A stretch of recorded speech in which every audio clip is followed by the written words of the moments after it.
आप देख रहे हैं दैनिक हालात राष्ट्रीय समाचार पत्र एवं चैनल ब्रेकिंग न्यूज।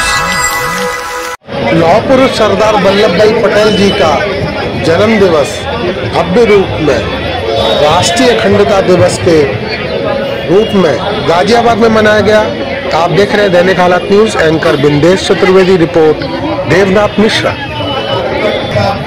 इस अवसर पर गाजियाबाद में विकास भवन में दुर्गावती सभागार में सभी यहाँ के जिले के अधिकारियों को राष्ट्रीय एकता व अखंडता के लिए शपथ दिलाई गई।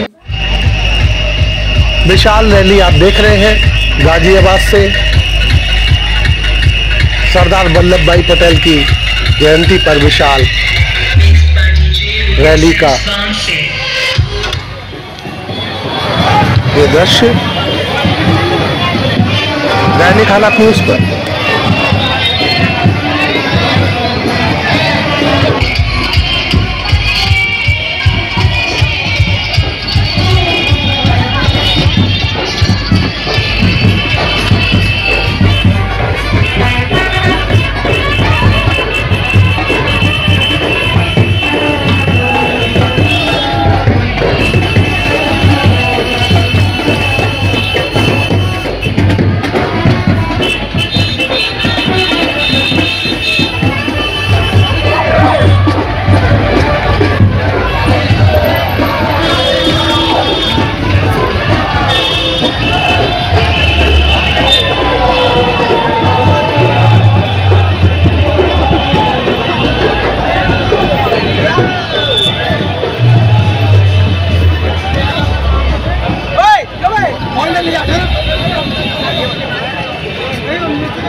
मुख्य अतिथि भारतीय जनता पार्टी उत्तर प्रदेश के प्रदेश उपाध्यक्ष और नोएडा से बहुत ही लोकप्रिय विधायक माननीय श्री पंकज सिंह जी, हमारे लोकप्रिय सांसद माननीय श्री अतुल गर्ग जी, हमारे नौजवान विधायक और बहुत ही लोकप्रिय आदरणीय श्री अजीत पाल त्यागी जी, हमारे शहर विधायक श्री संजीव शर्मा जी, हमारे महानगर के अध्यक्ष बहुत ही मेहनती अध्यक्ष श्री महेंद्र गोयल जी, चौधरी ब्रजपाल सिंह तेवतिया जी, चौधरी आशु वर्मा जी पूर्व महापौर, हमारे राजेश्वर प्रसाद जी पूर्व डिप्टी मेयर, विजय मोहन जी पूर्व महानगर अध्यक्ष, वरिष्ठ नेता भाई सरदार भाटी जी, पूर्व महानगर अध्यक्ष मास्टर अमरदत्त शर्मा जी, हमारे जीडीए बोर्ड के सदस्य श्रीमान पवन गोयल जी, हमारे खोड़ा के बहुत वरिष्ठ नेता भाई अपने योगेश भाटी जी, अपने पूर्व विधायक आदरणीय सुरेश कश्यप जी, हमारे महानगर के महामंत्री गोपाल जी,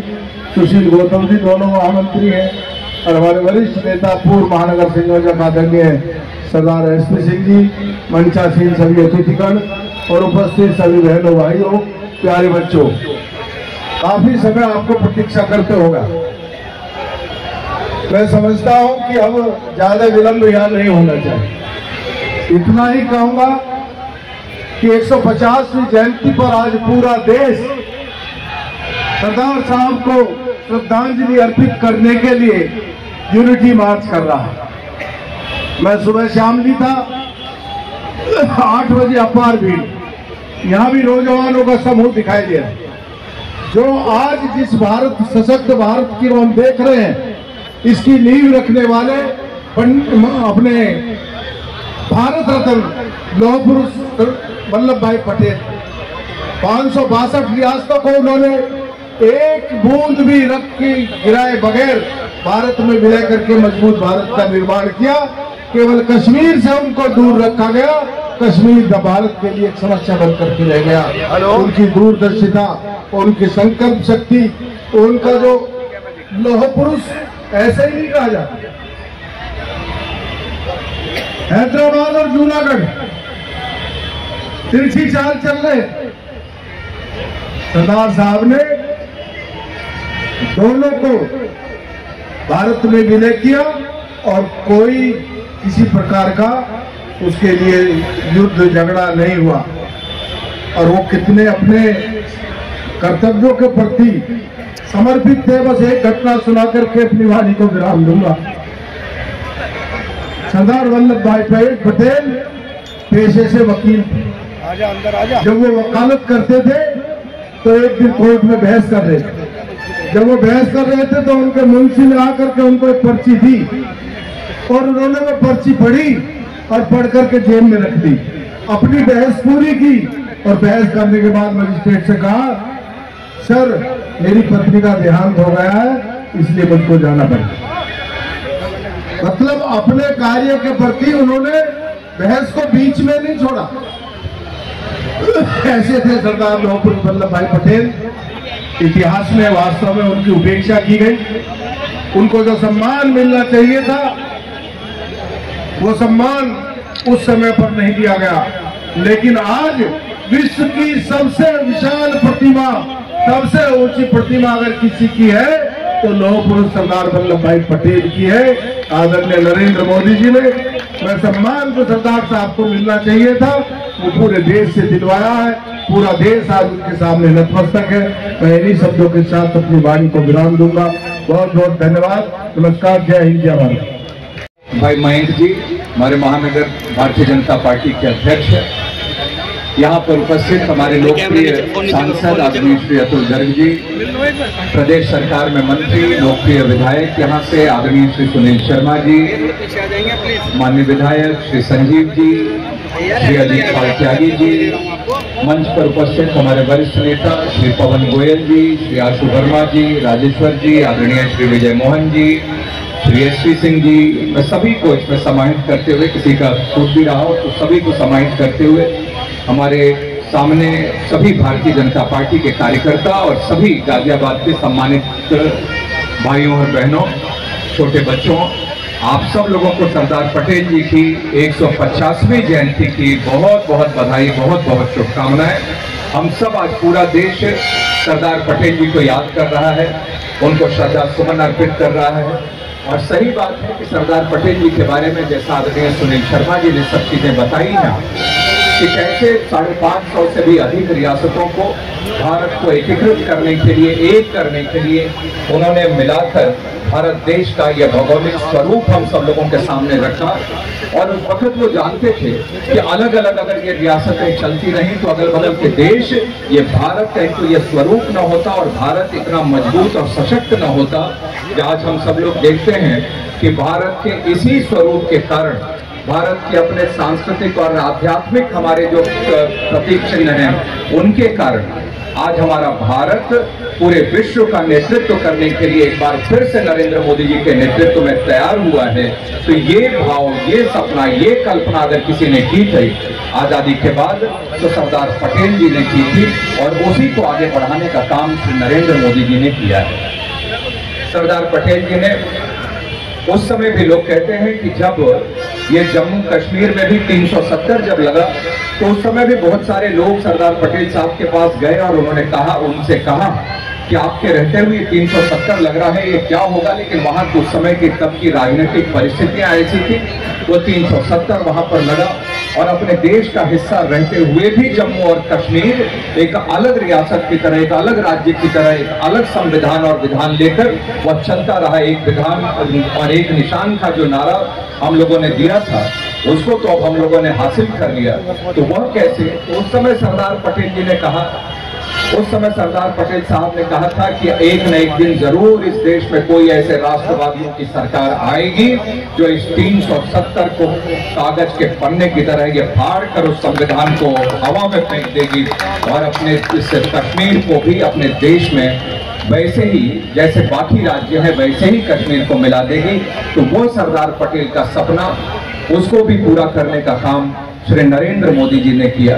ऐसे ही महिलाओं के सशक्तिकरण की हम लोग बात करते हैं तो इसकी शुरुआत भी उस समय सरदार पटेल साहब ने 1919 की बात है, जब वहां पर उन्होंने नगर पालिकाओं में महिलाएं भी चुनाव लड़ सकती हैं, ये प्रस्ताव उन्होंने पास किया। और आज हम सब लोग देखते हैं कि संसद में भी नारियों के लिए भी, महिलाओं के लिए भी संसद में भी उनकी भूमिका हो, उनका एक आरक्षण हो, यह भी नरेंद्र मोदी जी ने कर दिखाया है। तो सरदार पटेल साहब की जो सोच थी, जो उनका सपना था, उसको साकार करने का काम सही मायने में श्री नरेंद्र मोदी जी ने किया है। और जो सम्मान भी मिलना चाहिए था सरदार पटेल साहब को, वह सही मायने में वह सम्मान इतिहास में उनको नहीं मिल रहा था। लेकिन अब सरदार पटेल जी को वह सम्मान अगर मिला है, तो भारतीय जनता पार्टी की सरकार आने के बाद, श्री नरेंद्र मोदी जी को प्रधानमंत्री बनने के बाद हुआ है। आप सब लोगों को याद होगा कि कैसे 180 फुट ऊंची जो मूर्ति बनी, स्टैचू ऑफ यूनिटी जिसको हम सब लोग कहते हैं, और वह स्टैचू ऑफ यूनिटी भी आज विश्व में सबसे ऊंची मूर्ति के रूप में आज गुजरात में वहां पर स्थापित है। ये नरेंद्र मोदी जी के आने के बाद। और उस समय का आप लोगों को ध्यान होगा कि कैसे पूरे देश से, एक एक गांव से उस समय अपने लोहे के औजार और लोहे के जो सामान थे, वो एक पूरा देश अपनी तरफ से उन्होंने दान किया, और तब जाकर उसे statue of unity Sardar Patel साहब की बनकर वो खड़ी हुई। वो अपने आप में हम लोगों को गर्व दिलाता है। और आज वह राष्ट्रीय एकता दिवस के दिन, जब हम लोग इसको सरदार पटेल साहब की 150वीं जयंती के रूप में हम लोग मनाते हैं, तो वह सरदार पटेल जी के द्वारा किए गए अपने देश के लिए जो उनका सपना था, जो उनका संघर्ष था, जो उनकी तपस्या थी, त्याग थी, उसको वह समर्पित है। तो ऐसे सरदार पटेल जी के चरणों में नमन करते हुए, मैं उनको प्रणाम करते हुए 150वीं जयंती पर आप सब लोगों को शुभकामनाएं देते हुए यही एक आह्वान करना चाहता हूं, अपील करना चाहता हूं कि हम सब लोग, सब नौजवान या किसी भी उम्र के जो लोग भी हों, एक यह संकल्प करें कि हम सब जो भी हमारा कदम उठेगा वह भारत माता के मस्तक को ऊंचा करने के लिए उठेगा। जो जिस भी दिशा में हम सब लोग चलेंगे, वह दिशा में हम सब लोग मिलकर साथ चल के भारत को और मजबूत और सशक्त बनाने के लिए हम लोग काम करेंगे। एक भारत श्रेष्ठ भारत का जो नारा जो नरेंद्र मोदी जी ने दिया है, जिसका आधार सरदार पटेल साहब ने रखा था, एक वैसे भारत का निर्माण करने के लिए हम सब लोग साथ मिलकर काम करेंगे। ये सब हम सब लोगों को संकल्प लेकर आज के दिन आगे बढ़ना चाहिए, यही आप सब लोगों से आग्रह करते हुए, सभी बच्चों का बहुत अच्छा परफॉर्मेंस भी यहाँ पर हुआ। मैं देख रहा था, कोई सरदार भगत सिंह बनकर, कोई गांधी जी और सरदार वल्लभ भाई पटेल के रूप में और भारत माता के रूप में यहाँ पर मंच पर उन्होंने अपनी तरफ से लोगों को प्रभावित करने के लिए मोटिवेट करने वाला परफॉर्मेंस यहाँ पर दिया है। ऐसे सभी बच्चों को भी बहुत शुभकामनाएं, आशीर्वाद देते हुए मैं अपने पार्टी के मयंक जी और सभी उनकी टीम के सभी लोगों के प्रति भी आभार व्यक्त करते हुए अपना निवेदन मैं समाप्त करता हूँ। बहुत बहुत धन्यवाद। और हमारे युवा मोर्चा के आप देख रहे हैं दैनिक हालात न्यूज, सब्सक्राइब करें दैनिक हालात और YouTube।